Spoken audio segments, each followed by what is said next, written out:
That is Jordan Felice on Rhema and the River. It is just on 18 past 10. Andrew Urquhart back in the mornings for the day show. When it comes to the wild, wild west of social media, it seems like there's a new sheriff in town. Well, that is at least the hope and intention of the Department of Internal Affairs. They've released a public consultation document looking for a regulator to clean up social media. All the best with that. Joining us on the program now is CEO of the Free Speech Union, Jonathan Ailing. Jonathan, kia ora, Wiki Wild West. Is this good news from Free Speech Union's point of view? No, the proposals that we've seen released by the Department of Internal Affairs are not good news for the Free Speech Union or for really any Kiwi who uses social media, which is, of course, the vast majority of us.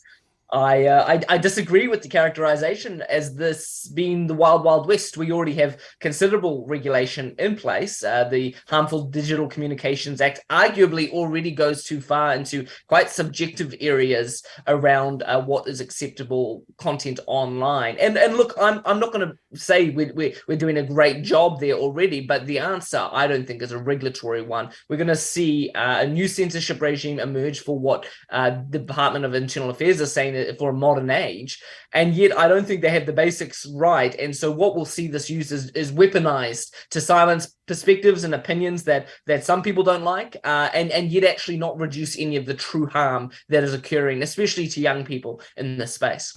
If we can stick with my spaghetti western metaphor for just a moment longer, if we can, Jonathan, because I've seen enough of these films to recognise that it depends on who the sheriff is, who's appointing the sheriff, whether or not they've got vested interests, and whether or not they respond fairly to the needs of the citizens of that population. That, I suppose, is one of the big concerns that I have. Who's appointing the regulator, and where are the checks and balances on the sorts of regulations they will be enforcing?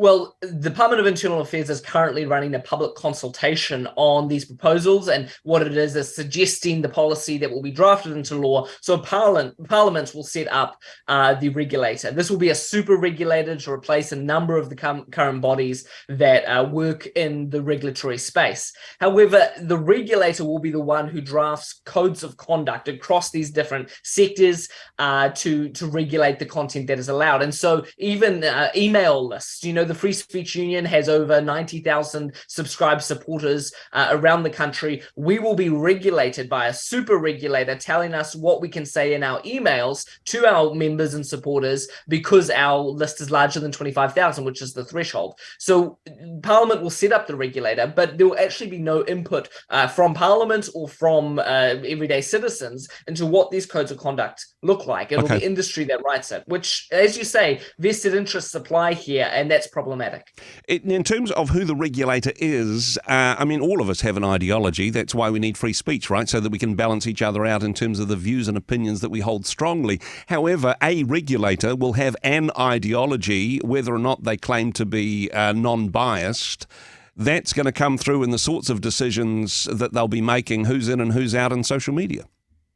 Absolutely. And the content that is allowed on social media at the moment, again, considerable moderation already exists. What the Free Speech Union supports is allowing users to decide what sort of content they want to be engaged with. If they want to lock themselves up in an echo chamber where they are not presented with ideas that differ from theirs, they should be allowed to do that. It's not helpful. It's not a positive culture, but that's their choice. That's a free choice. What we don't want is a moderator or a regulator deciding that these ideas are not allowed, shadow banning them, and then seeing that people who even want to engage with the other side, who want to have that discussion and learn from different perspectives, are unable to do so.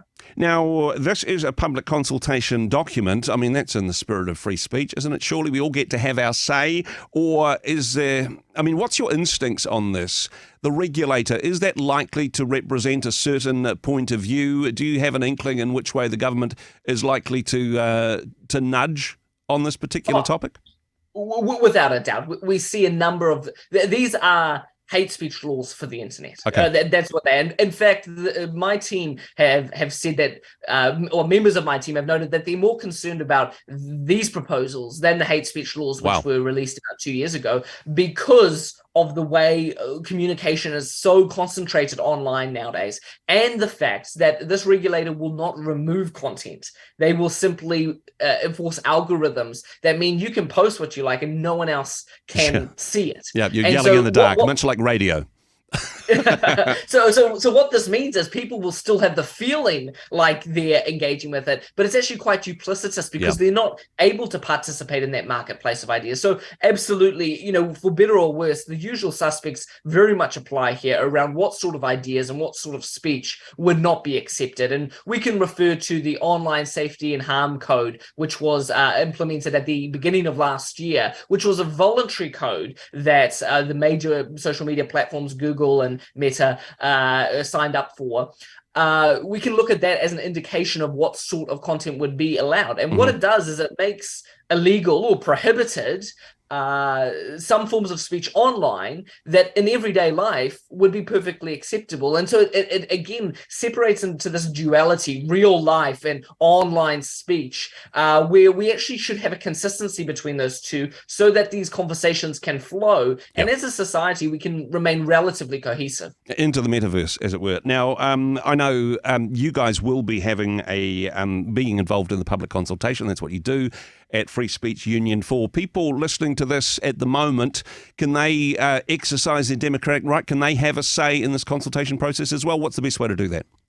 Of course, and we would absolutely encourage them to, whether they agree with our concerns or not. Participation from the public is crucial in this to ensure that there is some sort of representation. We have set up a website where you can submit in less than 5 minutes. We outline our key concerns, and you're able to select or not select those at freespeechsubmission.com. So if you go to freespeechsubmission.com, you're able to see the major areas where we have some concerns and let your thoughts be known as well. We've provided some options for drafting, and you can edit or just push those aside and use your own. But what we do want, thousands of Kiwis have already used this, and what we do want to see is the Kiwi public engaging with the sort of tenor of conversation we want. And our role as the Free Speech Union is not to enforce anything on anyone, but to promote the cultural value of debate and discussion. I think we all lose, censors and the censored, when we shut down discussions instead of engaging persuasively and in good faith with those that we disagree with.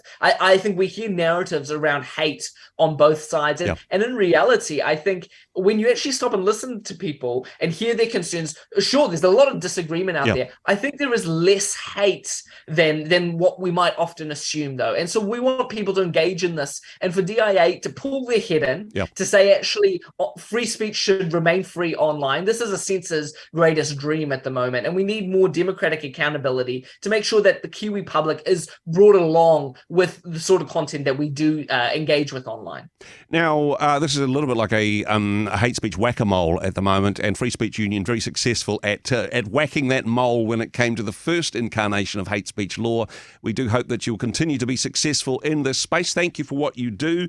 FSU.nz, of course, the website, but that web address once again, if people wanted to have their say and be part of the consultation. You can submit at freespeechsubmission.com. It'll take less than 5 minutes. Easy process there to make sure your voice is heard. Jonathan, appreciate what you do. Thanks for being part of the program.